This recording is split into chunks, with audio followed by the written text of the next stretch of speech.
Welcome back to Grimverse History, where we uncover the strange and forgotten sides of history. Tonight, we step onto Tsushima's shore. Before history screamed, this episode explores brutality, fear, and survival beyond heroic legends. 80 samurai faced 20,000 invaders. Without hesitation, no epic duel followed. Only arrows. Honor met gunpowder, and honor shattered within 3 hours. You stand barefoot on cold sand facing darkening sails. You hear waves, then drums, then something screaming through air. You wait for names, challenges, rituals that never arrive. If this journey stays with you tonight, gently subscribe for more histories told in quiet darkness. And tell us softly where you are listening from now. Dim the lights and slow your breathing. Let the sea wind pass across your shoulders. Allow the noise of the world to fade back. It is November 13 centuries before this moment. You are not a hero, general, or remembered name. You are simply here, watching history. Choose violence. The letter arrives quietly, sealed with imperial certainty. It crosses water, salt air, and expectations older than war. You imagine silk wax, careful hands that never tremble. Kublai Khan does not shout because he never needs to. The message is polite in the way clips are polite. Friendship is offered. Tribute is expected. Resistance is implied. This is not negotiation, only scheduling delayed consequences. Empires prefer calendars to conversations. Always have in Kamakura. The letter is read, then reread, hands fold it slowly, like something already decided. No envoy is sent, no refusal drafted, no bow performed. Japan chooses silence, a response made of nothing. You sit nearby, hearing paper breathe in still air. No drum sound, no counsel argues into the night. The room stays calm, almost disappointingly calm. History hates noise, but it loves pauses. Another letter comes, then another, then another. Each one heavier, though the words barely change. 6 years pass, measured by ships touching foreign shores. Each time the shore answers with absence. Silence becomes policy, then pride, then habit. It feels strong, like standing still during a storm. It also feels safe, which is usually a mistake. Silence often feels peaceful, right before it isn't. You might think this is courage. You might think this is arrogance. Both thoughts sit comfortably beside each other. Empires rarely wait to clarify which one is correct. Across the sea, patience does not improve. It sharpens, organizes, counts wood and men. Shipyards grow loud, hammers learning a new rhythm. Preparation has its own quiet. Far from Japan, here nothing changes, and that feels intentional. Japan has never been invaded, not once remembered. Internal wars taught rules, names, rituals, clean endings. This silence assumes the world shares those customs. It does not. The sea carries no respect for traditions. The letter was never asking for agreement. It was checking whether resistance would announce itself by saying nothing. Japan says something very clear. It says, "Come, see for yourself." Empires appreciate direct invitations, even accidental ones. This is how diplomacy quietly becomes logistics. You can almost admire the restraint. No panic, no scrambling, no dramatic overaction. Just paper returned to a shelf untouched. Confidence sometimes forgets to look outward. 6 years later, sails darken the horizon. Only then does silence reveal its full volume. The pause was never empty, only delayed. Time has been busy elsewhere. Here is the human truth beneath the strategy. Ignoring a threat does not erase it. It only allows it to arrive fully formed. Silence does not cancel history, it schedules it. The beach at Tsushima feels ordinary at first. Cold sand presses gently through worn sandals. Salt sits heavy in the air, calm and familiar. You hear waves breathing slow and unconcerned. 80 men wait without speaking very much. Armor creaks softly like furniture settling overnight. They know each other's names and families well. This is a small number, intentionally remembered. Across the water, the horizon changes its tone. Dark shapes appear. Not clouds, not weather. Sails multiply with unsettling discipline and patience. You realize counting them will not help. This is where honor expects a conversation, a name shouted, a lineage announced, a response returned. You prepare for ceremony, posture, and clean intention. The other side does not share the schedule. The Mongol line moves as one body. Shields advance, archers breathe together, feet align. No single hero steps forward to be noticed. Attention is expensive, and they do not waste it. You hear the sky before you see it. Arrows arrive without introductions or apologies. They come in groups, like weather with direction. Honor pauses, unsure where to stand now. A sound follows that does not belong here. It whistles briefly, then breaks the air open. Metal sings sharply. Earth answers with surprise. Some men think gods have learned new languages. This is not rage or personal cruelty. It is procedure, rehearsed far from the shore. Movements repeat, efficient, uninterested in explanation. The word bravery finds no place to sit. You watch charges form and dissolve quickly. One man steps forward, then several surround him. Space disappears, replaced by practiced coordination. This is not a duel, only mathematics. The sun remains polite, shining without commentary. The sea keeps its rhythm, unchanged by decisions. Nature rarely pauses for human values. Somewhere inside, pride refuses to leave. Staying feels correct, even when outcomes feel obvious. Leaving feels worse, though it promises survival. Honor rarely checks the authorship beforehand. A nod replaces a speech, a gesture replaces hope. No one pretends this ends well tonight. They move anyway because that was decided earlier. The encounter ends quickly, though it feels long. Bodies rest where momentum stops asking questions. The invading force barely names this a battle. Warm-ups do not require memorials. When the shore finally goes, still silence returns. Not peaceful silence, but unused silence. It waits, holding space for consequences. History rarely rushes after initial success. You step back from the sand slowly. What remains is not failure or glory. It is a record of mismatched expectations. Values matter, but systems decide outcomes. The human lesson arrives quietly, without decoration. Courage is real, even when it changes nothing. Dignity does not guarantee protection or fairness, but choosing it still defines who you are. Morning arrives differently on Iki. The air smells of wet wood and quiet urgency. Footsteps move without ceremony along narrow paths. You feel the ground tested, measured, remembered. Here, waiting already feels like an action. Hands adjust armor with less reverence than before.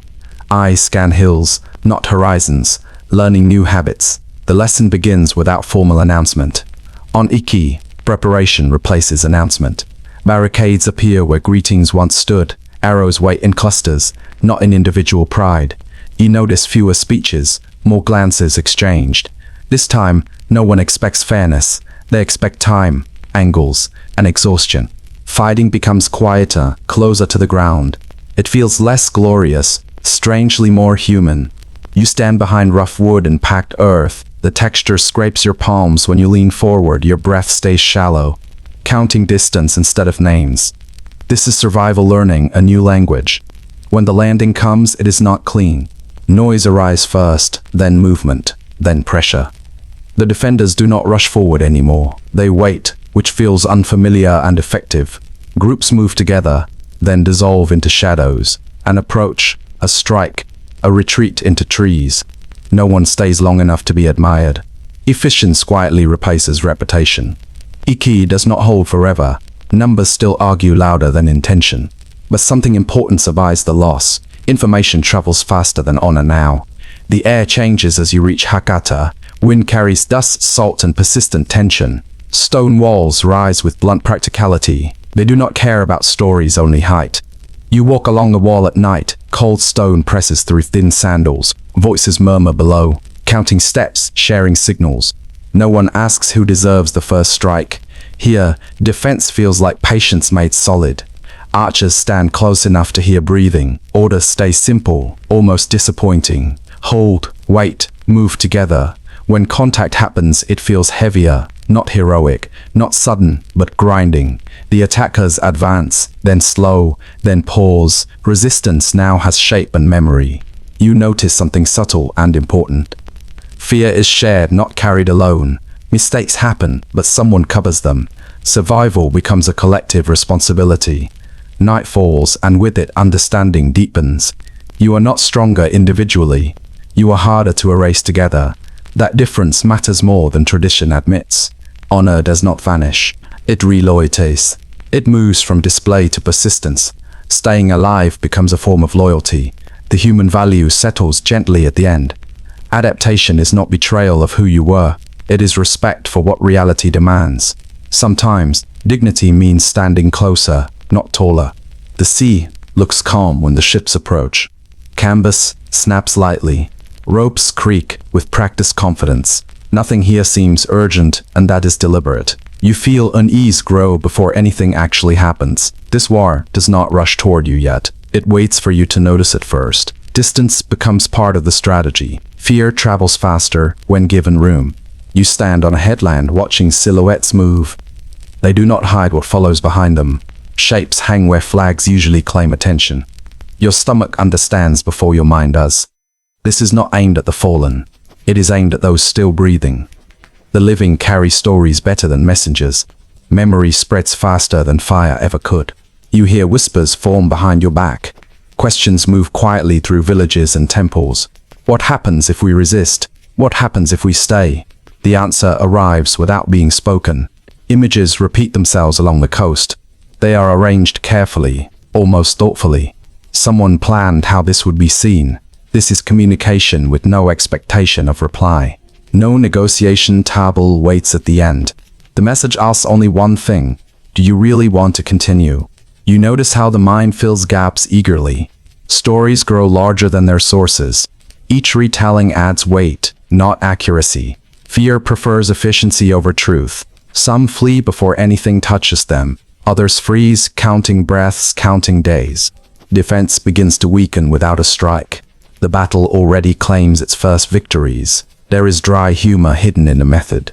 Why fight every village individually? Let imagination do the exhausting work instead. It saves time, resources, and explanations. Night falls, and the images remain. Moonlight softens nothing it touches. You try to sleep. Your thoughts do not follow orders anymore. This is war moving inside the body. It tightens shoulders, shortens breath, mends posture. You feel smaller without being touched. That is the point, quietly achieved. Later, steel and arrows will follow. They arrive to finish a process already begun. Resistance weakens when certainty disappears. First, confidence drains faster than blood ever could. You realize something uncomfortable and very human. Courage needs clarity to survive intact. Fear thrives in uncertainty and silence. Both are easily manufactured. The scene fades without dramatic closure. The sea returns to sounding ordinary, but the mind does not reset as easily. Images linger longer than ships. Here is the value to carry forward. Not every wound is visible or immediate. Protecting the mind matters as much as walls. War often begins where you first imagine it. The shore finally grows quiet after the ships disappear. Smoke thins, waves resume their familiar counting rhythm. Victory settles in, awkward and slightly uncomfortable. You expect relief, but receive silence instead. Armor returns home, scratched, dented, and unbathed. Sand still clings inside sleeves and folded hems. Men remove helmets without any dramatic ceremony. Survival does not feel like celebration tonight. You walk inland with those who came back alive. Footsteps sound heavier now, less certain than before. Villages open doors slowly, measuring unfamiliar faces. The system exhales, then immediately starts. Calculating rewards were promised with confident, distant gestures. Land, titles, gratitude spoken before outcomes were known. Now ledgers open, and the numbers look smaller. Walls cost stone, labor, time, and borrowed patience. Armies require food even when nothing happens. Miracles rarely accept installment payment. You notice conversations shift toward careful tones. Who fought bravely? Who returned early? Who returned at all? Questions linger without finding polite language. Survival becomes suspicious in certain rooms. Those who lived carry proof instead of pride. Scars replace witnesses who never came home. Stories grow necessary, then defensive, then tiring. Memory becomes a second battlefield, quieter but sharper. At night, rewards remain mostly theoretical. Ceremonial praise substitutes for tangible stability. Honor receives applause, but not always food. Gratitude has limited purchasing power. You sit near a fire listening to tired laughter. Dry jokes drift upward with the smoke. Someone mentions the gods, then quickly changes subjects. Faith works best when budgets are flexible. The structure begins to show hairline cracks. Loyalty asks questions it never asked before. If protection came from weather, why sacrifice everything? The question stays, even when unanswered. Power feels less absolute after surviving together. Authority depends on belief as much as swords. Belief weakens when promises remain symbolic. Stubli, Zanese, moving through quiet corridors. Not rebellion, not yet, but something restless. Confidence shifts into calculation. Patience into doubt. The enemy left, but pressure stayed. This is the quiet cost of defense. Nothing burned down, yet foundations feel strained. Victory solved one problem and introduced several others. Success often forgets to clean up afterward. You wrap yourself tighter, thinking about tomorrow. A nation can survive an invasion and still wobble. Winning a war does not guarantee lasting balance. Here is the human value. Offer gently. Systems survive when people feel seen and supported. Stability requires care after danger passes. Otherwise, peace quietly begins to erode. The journey slows now. The noise fades without needing explanation. The night gently takes its place again. You can still sense the shoreline of Tsushima. Salt in the air, damp sand cooling bare feet. A distant wave repeats itself, patient and indifferent. Somewhere, armor rests where hands no longer reach. Wooden hulls creak softly, rocked by memory. The wind carries no judgment, only movement. The past does not shout as it leaves. It steps back quietly, like a guest departing late. You feel the weight lift, not disappear. Imagine a lantern dimming beside the bed. Its glow shrinks, but warmth remains. History closes its eyes before you do. You are back where you started listening. The room feels familiar, again safe and still. Breathing slows, shoulders loosen, thoughts settle. What stays with you is not numbers or outcomes. It is the silence after decisions are made. It is how humans endure. Even briefly, if this story stayed with you tonight, gently, you may like the video or share it softly. Subscribe if you wish to walk again through history. There is no hurry and no obligation here. Only quiet stories waiting for another night. For now, rest with what you have heard. Let the past remain where it belongs. Let the present hold you carefully. Goodbye, and we will meet again.